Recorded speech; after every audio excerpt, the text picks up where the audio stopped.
एक अच्छी खासी फैमिली की पूरी जिंदगी बर्बाद होने वाली थी। आज हम एक्सप्लेन करने वाले हैं ऑर्फेन, एक ऐसी साइकोलॉजिकल हॉरर मूवी जिसका एंडिंग ट्विस्ट इंटरनेट पे आज भी लोगों को शॉक कर देता है। तो वीडियो को एंड तक जरूर देखना, क्योंकि स्टोरी के लास्ट 10 मिनट लिटरली सब कुछ उल्टा कर देते हैं। मूवी स्टार्ट होती है केट नाम की एक औरत से जो हॉस्पिटल में होती है। वो प्रेग्नेंट थी, लेकिन अनफॉर्चुनेटली उसका बेबी बच नहीं पाता। ये इंसिडेंट केट को मेंटली तोड़ देता है। वो डिप्रेशन में चली जाती है और अल्कोहल की भी एडिक्ट बन चुकी होती है। उसका हस्बैंड जॉन उसे सपोर्ट करने की कोशिश करता है और दोनों डिसाइड करते हैं कि वो एक ऑर्फन चाइल्ड अडॉप्ट करेंगे ताकि फैमिली में खुशी बरकरार रहे।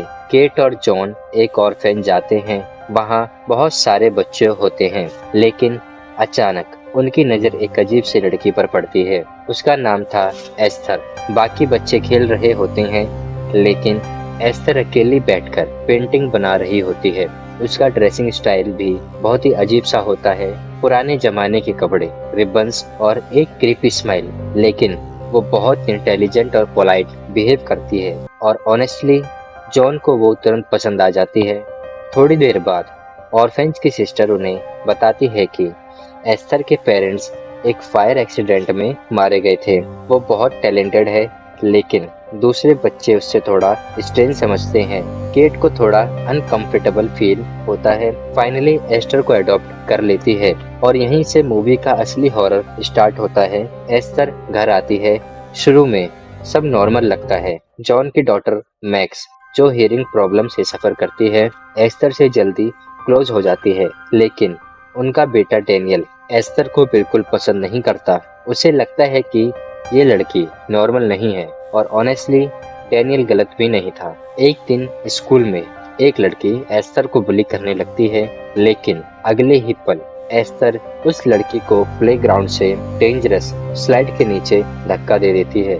बच्ची पूरी तरह इंजर्ड हो जाती है। सबको लगता है ये एक हादसा था, लेकिन ऑडियंस को पहली बार यह एहसास होता है कि एस्तर के अंदर कुछ बहुत डार्क छुपा हुआ है। केट भी धीरे धीरे नोटिस करती है कि एस्तर का बिहेवियर बहुत ही अजीब होता जा रहा है।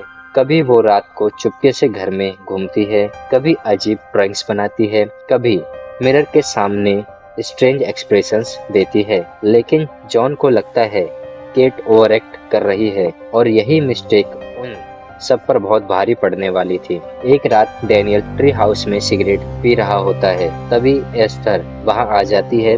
डेनियल को लगता है वो कंप्लेन करेगी, लेकिन एस्थर उससे ब्लैकमेल करना स्टार्ट कर देती है। उसकी स्मेल देखकर ही समझ आ रहा होता है कि ये लड़की बहुत ही खतरनाक है, लेकिन असली शौक अभी बाकी था। अगले दिन एस्थर सीक्रेटली ट्री हाउस में फायर लगा देती है और डेनियल अंदर फंस जाता है। डेनियल मुश्किल से बच पाता है। केट को अब पूरा डाउट हो जाता है कि फायर इंटेंशनली लगाई गई थी, लेकिन दोबारा जॉन उसकी बात सीरियसली नहीं लेता। उसे लगता है केट का पास्ट ट्रॉमा उसकी थिंकिंग को अफेक्ट कर रहा है और एग्जैक्टली इसी वजह से एस्थर और डेंजरस होती चली जाती है। एक दिन केट को ऑर्फेन से कॉल आता है। वहाँ की सिस्टर एबिगेल उसे मिलना चाहती थी अर्जेंटली।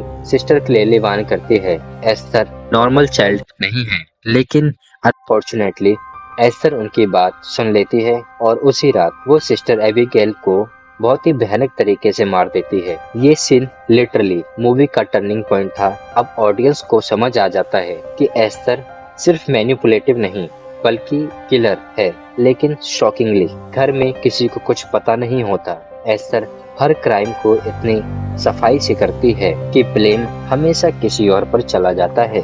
केट मेंटली ब्रेक होने लगती है। उसे लगता है कुछ बहुत गलत हो रहा है, पर कोई उसकी बात सुनने को तैयार नहीं था। और फिर मूवी का सबसे क्रीपी पार्ट स्टार्ट होता है। एस्थर स्लोली जॉन के क्लोज आने की कोशिश करती है।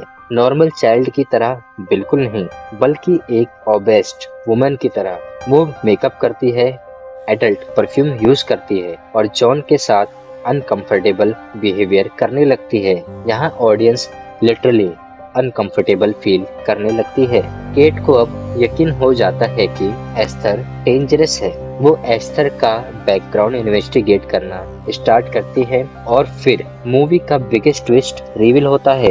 एस्थर एक्चुअली एक छोटी बच्ची है ही नहीं, उसका असली नाम लीना होता है। वो एक 33 साल की औरत थी जिसे एक रेयर हार्मोनल डिसऑर्डर था, जिस वजह से उसकी हाइट और फेस बच्चों जैसी लगती है। मतलब पूरी मूवी में जिस ऑर्फन यानी अनाथ गर्ल को हम देख रहे थे, वो हकीकत में एक एडल्ट सीरियल किलर थी और उसने पहले भी कई फैमिलीज को मैनिपुलेट किया था। ये ट्विस्ट ऑडियंस का दिमाग बिल्कुल हिला देती है। केट तुरंत घर भागती है क्योंकि अब जॉन और बच्चे खतरे में थे और एग्जैक्टली तब एस्थर अपना असली चेहरा दिखाती है। वो हैवी मेकअप उतार देती है, रिबन्स निकाल देती है और कम्प्लीटली साइको बिहेवियर स्टार्ट कर देती है। उसका ऑब्सेशन जॉन के लिए बहुत ही खतरनाक लेवल पे पहुंच चुका होता है। वो जॉन को सेड्यूस करने की कोशिश करती है, लेकिन जब जॉन उसे रिजेक्ट कर देता है तब एस्थर उस पर अटैक कर देती है और फाइनली जॉन भी मारा जाता है। अब घर में सिर्फ केट, मैक्स और एस्थर बचते हैं। लास्ट क्लाइमेक्स लिटरली बहुत ही पागलपन से भरा था। स्नोई फाइट में एस्थर मैक्स को मारने की कोशिश करती है, केट उसे बचाने के लिए फाइट करती है। दोनों फ्रोजन लेक के पास पहुंच जाते हैं। फाइट के दौरान एस्थर लेक के आइस में गिर जाती है और लास्ट मोमेंट पर भी वो क्रीपी स्माइल देती है, लेकिन केट फाइनली उसे किक मारकर पानी में गिरा देती है और एस्थर डूबकर मर जाती है। मूवी यहीं एंड होती है, लेकिन ऑनेस्टली ऑर्फन सिर्फ एक हॉरर मूवी नहीं थी। ये मूवी ट्रस्ट, मैनिपुलेशन और ह्यूमन साइकोलॉजी का डार्क एग्जाम्पल थी, क्योंकि कभी कभी सबसे डेंजरस मॉन्स्टर वो नहीं होते जो स्कैरी दिखते हैं, बल्कि वो होते हैं जो इनोसेंट बनकर हमारी लाइफ में एंटर करते हैं। और इसी वजह से ये मूवी आज भी साइकोलॉजिकल हॉरर जेनरे की मोस्ट डिस्टर्बिंग मूवीज में काउंट होती है।